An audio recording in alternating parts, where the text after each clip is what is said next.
Bonjour et bienvenue sur notre chaîne dédiée à l'entrepreneuriat, à l'investissement et à la fiscalité.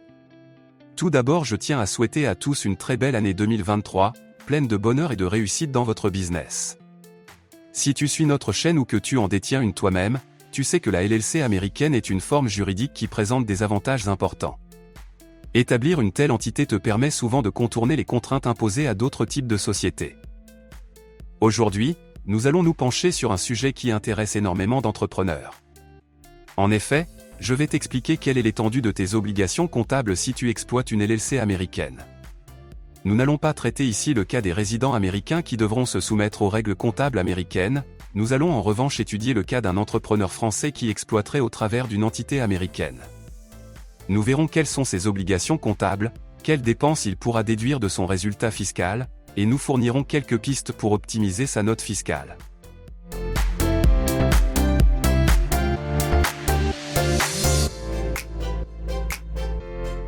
Comme tu le sais sans doute, la LLC américaine est une société considérée comme semi-transparente.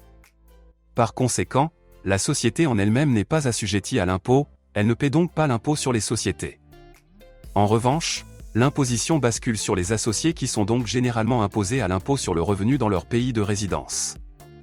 Je précise que c'est le résultat fiscal de l'affaire, donc le bénéfice net, au terme de l'exercice qui fait office de base imposable. Il est de la responsabilité de chaque associé de déclarer et payer individuellement l'impôt en fonction de sa quote-part dans l'affaire. Je rappelle que le fait que tu distribues ou pas ton bénéfice, cela ne change rien aux règles d'imposition, ton bénéfice reste quoi qu'il en soit imposable. Une certaine latitude au niveau des dépenses déductibles te permet parfois de faire baisser de manière assez intéressante le résultat fiscal de l'entreprise, et donc in fine, l'impôt dû. Je précise par ailleurs qu'une comptabilité simplifiée peut généralement être tenue si tu exploites une LLC américaine. Je te recommande cependant de solliciter l'accompagnement d'un spécialiste pour bonifier ses avantages, et ainsi maximiser les intérêts qui sont les tiens en tant que contribuable.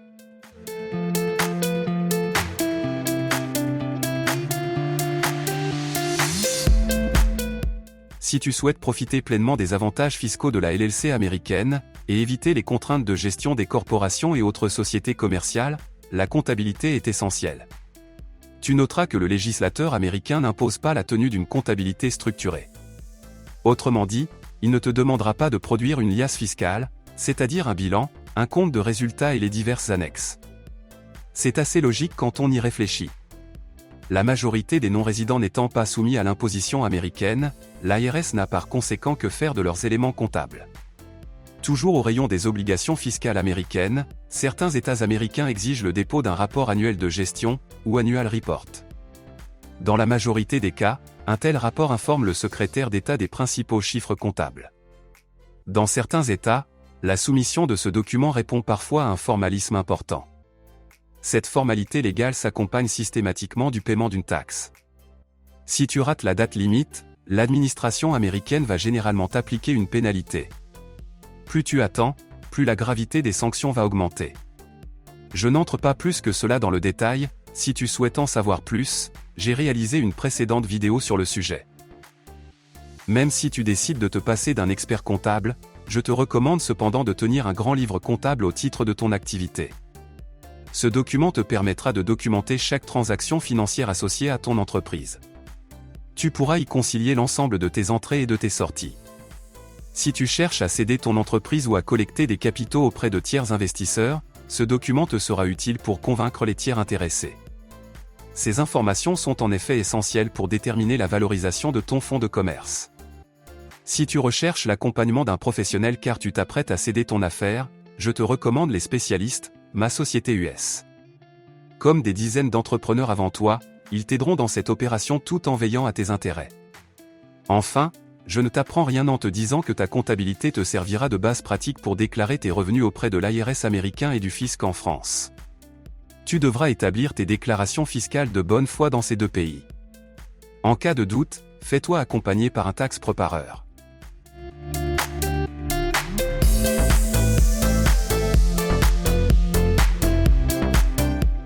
En France, ce sont le type d'activité et le volume d'affaires annuel qui permettent de déterminer le régime fiscal applicable.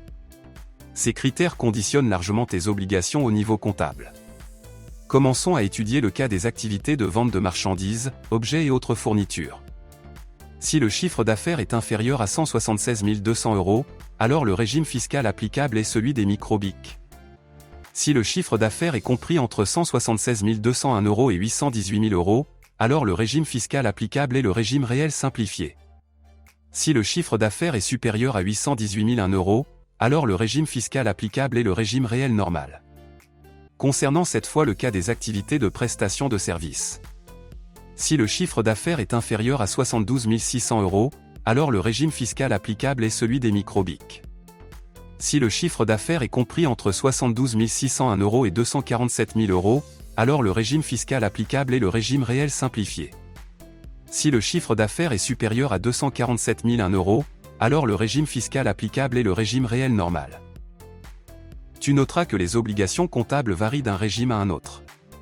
Tu devras notamment effectuer les enregistrements comptables des mouvements, de manière chronologique en ce qui concerne le régime réel normal d'imposition, là où tu seras autorisé à établir une comptabilité simplifiée au régime réel simplifié, ou micro-BIC. Peut-être que comme beaucoup d'entrepreneurs, tu es rattaché au régime réel normal et que tu as décidé malgré tout de ne pas tenir une comptabilité structurée? Je ne te le recommande pas, car en agissant ainsi, tu fais fi des dispositions du législateur.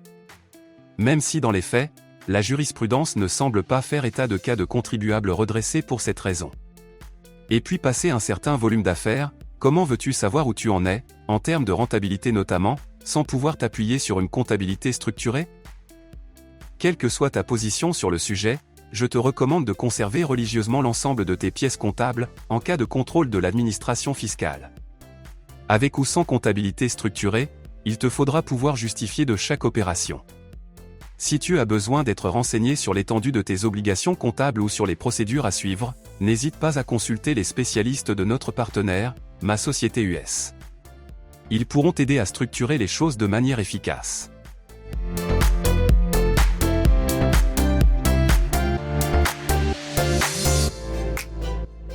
Le cycle d'exploitation voit ton entreprise enregistrer des recettes et des charges. Comme tu le sais sans doute, certaines de ces charges sont susceptibles de faire baisser la base imposable de ton affaire, c'est un avantage fiscal octroyé par le législateur. C'est ce qu'on appelle une déduction fiscale. Si tu veux limiter la charge fiscale et rester dans la légalité, il est essentiel pour toi de savoir quelles charges sont admissibles en déductibilité. Sache que toutes les dépenses ne sont pas déductibles de ton résultat. Sache également que les déductions appliquées doivent respecter le droit américain et français. L'avantage pour toi d'opérer au travers d'une LLC américaine est que la liste des charges pouvant être déduites du résultat fiscal est plus étendue aux États-Unis qu'en France. Il te faudra cependant déterminer avec précision quelles dépenses sont admissibles en déductibilité en France, sans risquer un redressement de l'administration fiscale. Est le bon réflexe de consulter un spécialiste fiscal si tu es peu à l'aise avec le sujet, ou si tu souhaites optimiser ta note fiscale tout en restant dans la légalité. Il te faut savoir que la loi fiscale américaine pose plusieurs critères, dont celui que la dépense soit ordinaire et nécessaire à l'entreprise, pour être déductible. Cependant, le Code des impôts américain ne définit pas clairement ce critère. Pour ne pas s'exposer, il faut se fier ici à la doctrine et à la jurisprudence. La dépense ne doit pas non plus être extravagante, et ne peut correspondre à une dépense personnelle. Ce qui est assez logique en soi.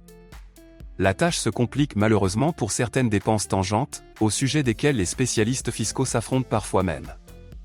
Il faut bien comprendre qu'il ne s'agit pas d'une science exacte. Garde cependant toujours à l'esprit que si tu veux prévenir au maximum tout risque de redressement, il te faut établir des déclarations de bonne foi, et de préférence te faire accompagner d'un spécialiste fiscal, surtout si tu souhaites optimiser ta note fiscale. Voici cependant quelques exemples de dépenses que tu pourras déduire de manière certaine. Les frais d'établissement de ton entité. Les frais professionnels de voyage. Les achats informatiques. Certaines assurances. Les frais de comptabilité. Les frais juridiques. Les frais professionnels. Ce qui rend l'exercice délicat, c'est que certaines charges sont déductibles auprès de l'administration fiscale américaine, mais ne le sont pas forcément auprès de l'administration fiscale française. On pense notamment aux dépenses somptuaires, qui sont expressément exclues aux articles 39 et suivants du Code général des impôts. Quoi qu'il en soit, retiens simplement ici qu'il est important pour toi d'être capable d'identifier avec précision le périmètre exact des dépenses déductibles. d'une part pour ne pas passer bêtement à côté de dépenses que tu aurais légalement pu déduire, et d'autre part pour ne pas déduire indûment des charges et risquer ainsi un redressement. Je considère que tout bon entrepreneur doit à un moment ou à un autre, mettre le nez dans ces choses-là. Si tu n'as pas ces connaissances, alors il faudra veiller à les acquérir, ou bien tu devras solliciter l'accompagnement d'un spécialiste fiscal.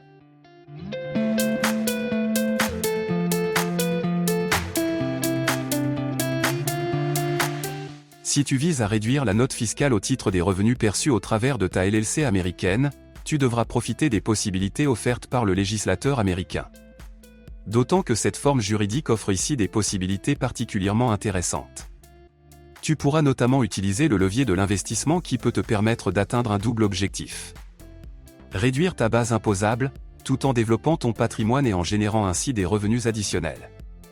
Je précise ici qu'une telle stratégie doit être encadrée par un spécialiste, afin de rester dans un cadre admis par le législateur, mais que les entrepreneurs les plus chevronnés pourront même utiliser le levier de l'endettement afin de constituer un patrimoine personnel plus conséquent. Les contours de telles opérations doivent cependant être définis au statut de ton entreprise, et au sein de documents contractuels spécifiques. Note bien, que seul un spécialiste de la fiscalité franco-américaine te permettra de sécuriser juridiquement de telles opérations. Si ce type d'opération t'intéresse, n'hésite pas à contacter directement notre partenaire, Ma Société US, qui pourra très certainement être utile. Les actifs suivants peuvent faire l'objet des investissements dont il est question ici. Immobilier US. Valeurs mobilières. Et même crypto-monnaie. Nous arrivons au terme de cette vidéo, je l'avoue, assez technique et riche en informations. Si elle t'a plu, n'hésite pas à liker et à activer la cloche pour être averti de la sortie de nouvelles vidéos. N'hésite pas non plus à laisser un commentaire et à poser tes questions. À très bientôt sur notre chaîne pour de nouveaux contenus sur les LLC américaines.